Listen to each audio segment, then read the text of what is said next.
Welcome to Bible in a Year with Scott Purcell. I'm so glad you're joining me. This is a daily reading of portions of the Bible, following a plan that will include the entire Bible in a year. And now, let's open the book and begin our readings. This is the reading for day 37. If your reading is aligned with the calendar year, this is for February 6. The Old Testament reading is from Job 38, Job 39, and the first two verses of Job 40. Job 38. Then Yahweh answered Job from the storm, and he said, "Who is this darkening counsel by words without knowledge? Prepare yourself for a difficult task, like a man, and I will question you, and you shall declare to me. Where were you at my laying the foundation of the earth? Tell me if you possess understanding. Who determined its measurement? Yes, you do know. Or who stretched the measuring line upon it? On what were its bases sunk? Or who laid its cornerstone when the morning stars were singing together and all the sons of God shouted for joy? Or who shut the sea in with doors at its bursting when it went out of the womb, at my making the clouds its garment, and thick darkness its swaddling band? And I prescribed my rule for it, and I set bars and doors. And I said, you shall come up to here, but you shall not go further. And here it will set a boundary for your proud surging waves. Have you ever in your life commanded the morning? Have you made the dawn know its place, to take hold of the earth's skirts so that the wicked might be shaken off from it? It is changed like clay under a seal, and they appear like a garment. And their light is withheld from the wicked, and their uplifted arm is broken. Have you entered into the sea's sources? Or have you walked around in the recesses of the deep? Have the gates of death been revealed to you? Or have you seen the gates of deep shadow? Have you considered closely the earth's vast expanse? Declare it if you know all of it. Where then is the way where the light dwells? And where then is its place, that you may take it to its territory, and that you might discern the paths to its home? You know, for you were born then, and the number of your days is great.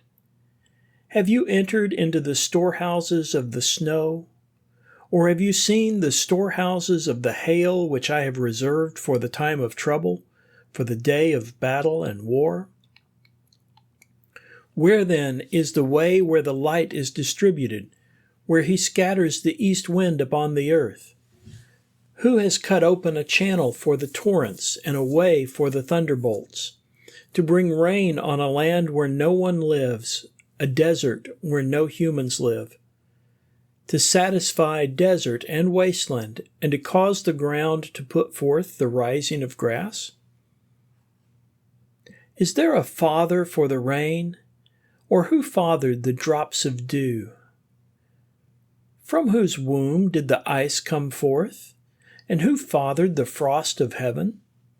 Like stone the waters become hard, and the faces of the deep freeze. Can you bind the chains of the Pleiades? Or can you loosen the cords of Orion? Can you lead forth the southern constellations at their appointed time? Or can you lead the bear with its children? Do you know heaven's statutes? Or can you establish their rule on the earth? Can you lift up your voice to the clouds so that a flood of water may cover you? Can you send forth lightnings that they may go, and they will say to you, here we are? Who has put wisdom in the ibis? Or who has given understanding to the rooster? Who can number the clouds with wisdom, or who can tilt heaven's jars at the flowing of the dust into a cast and the clods cling together? Can you hunt prey for the lion? And can you satisfy the hunger of strong lions when they are crouched in the dens, when they lie in the thicket in an ambush? Who prepares for the crow its prey, when its young ones cry to God for help, and they wander around for lack of food? Job 39. Do you know the time when the goats of the rocks give birth? Do you observe the doe deers giving birth? Can you number the months they fulfill? And do you know the time of its giving birth? When they crouch, they bring forth their young ones. They get rid of their labor pains. Their young ones grow strong. They grow up in the open. They go forth and do not return to them. Who has sent forth the wild ass free? And who has released the wild donkey's bonds, to which I have given the wilderness as its house and the salt flat as its dwelling place? It scorns the city's turmoil. It does not hear the driver's shouts. It explores the mountains as its pasture and searches after every kind of green plant. Is the wild ox willing to serve you, or will he spend the night at your feeding trough? Can you tie the wild ox with its rope to a furrow, or will it harrow the valleys after you? Can you trust it because its strength is great, or will you hand your labor over to it? Can you rely on it that it will return your grain, or that it will gather it to your threshing floor? The wings of the female ostrich flap. Are they the pinions of the stork or the falcon? Indeed, it leaves its eggs to the earth, and it lets them be warmed on the ground, and it forgets that a foot might crush an egg, and a wild animal might trample it. It deals cruelly with its young ones as if they were not its own, as if without fear that its labor were in vain.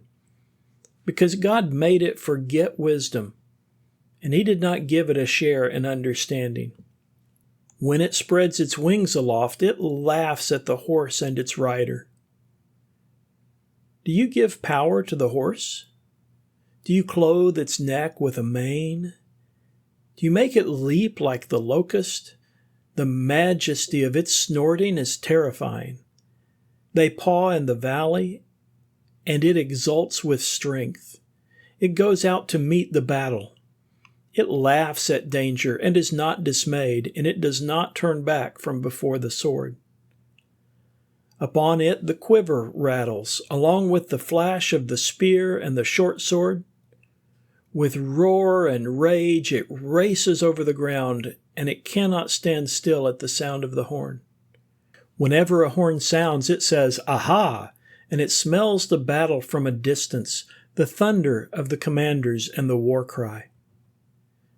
Does the hawk soar by your wisdom? Does it spread its wings to the south? Or does the eagle fly high at your command and construct its nest high? It lives on the rock and spends the night on the rock point and the mountain stronghold. From there it spies out the prey. Its eyes look from far away, and its young ones lick blood greedily. And where the dead carcasses are, there they are. Job 40. Then Yahweh answered Job and said, Shall a fault finder contend with Shaddai? Anyone who argues with God must answer it. The New Testament reading is from Matthew chapter 24, verses 32 through the end of the chapter, and then Matthew chapter 25, the first 13 verses. Now learn the parable from the fig tree. Whenever its branch has become tender and puts forth its leaves, you know that summer is near. So also you, when you see all these things, know that He is near, at the door. Truly, I say to you that this generation will never pass away until all these things take place. Heaven and earth will pass away, but my words will never pass away. But concerning that day and hour, no one knows, not even the angels of heaven, nor the Son, except the Father alone. For just as the days of Noah were, so the coming of the Son of Man will be. For as in the days before the flood, they were eating and drinking, marrying and giving in marriage, until the day Noah entered into the ark. And they did not know anything until the deluge came and swept them all away. So also the coming of the Son of Man will be. Then there will be 2 men in the field. One will be taken and one left. 2 women will be grinding at the mill. One will be taken and one left. Therefore, be on the alert, because you do not know what day your Lord is coming. But understand this, that if the master of the house had known what watch of the night the thief was coming, he would have stayed awake and would not have let his house be broken into. For this reason you also must be ready, because the Son of Man is coming at an hour that you do not think he will come. Who then is the faithful and wise slave whom the master has put in charge of his household slaves to give them their food at the right time? Blessed is that slave whom his master will find so doing when he comes back. Truly I say to you that he will put him in charge of all his possessions. But if that evil slave should say to himself, "My master is staying away for a long time," and he begins to beat his fellow slaves, and eats and drinks with drunkards, the master of that slave will come on a day that he does not expect, and at an hour that he does not know, and will cut him in two, and assign his place with the hypocrites. In that place there will be weeping and gnashing of teeth. Matthew 25. Then the kingdom of heaven may be compared to 10 virgins who took their lamps and went out to meet the bridegroom. Now 5 of them were foolish, and 5 were wise. For when the foolish ones took their lamps, they did not take olive oil with them. But the wise ones took olive oil in flasks with their lamps. And when the bridegroom was delayed, they all became drowsy and fell asleep. But in the middle of the night there was a shout, "Behold, the bridegroom, come out to meet him." Then all those virgins woke up and trimmed their lamps. And the foolish ones said to the wise ones, "Give us some of your olive oil, because our lamps are going out." But the wise ones answered, saying, "Certainly there will never be enough for us and for you. Go instead to those who sell olive oil and buy some for yourself." But while they had gone away to buy it, the bridegroom arrived, and those who were ready went inside with him to the wedding celebration, and the door was shut. And later, the other virgins came also, saying, "Lord, Lord, open the door for us." But he answered and said, "Truly I say to you, I do not know you. Therefore, be on the alert, because you do not know the day or the hour." The wisdom literature reading is in Psalms 18, verses 37 through 42. I chased my enemies and overtook them. I did not turn back until they were finished off. I struck them, and they were not able to stand up. They fell under my feet. And you girded me with strength for the battle. Those rising against me, you made to kneel under me, and you made my enemies turn their backs. Then I destroyed those who hated me. They cried out, but there was no rescuer, even to Yahweh, but he did not answer them. And I ground them like dust in the wind. I emptied them out like mud of the streets. This concludes the reading for day 37. Thank you for listening. These daily readings are made possible by your generous support of the Global Outreach Ministry of Scott Purcell. To partner with us and enable this work and others like it, please visit huttobible.com/give and select Go Pastor Support from the fund list. You can also sign up for ministry updates at scott-purcell.epistle.org/subscribe. Both of those links can be found in the podcast description. Thank you for helping us share God's Word.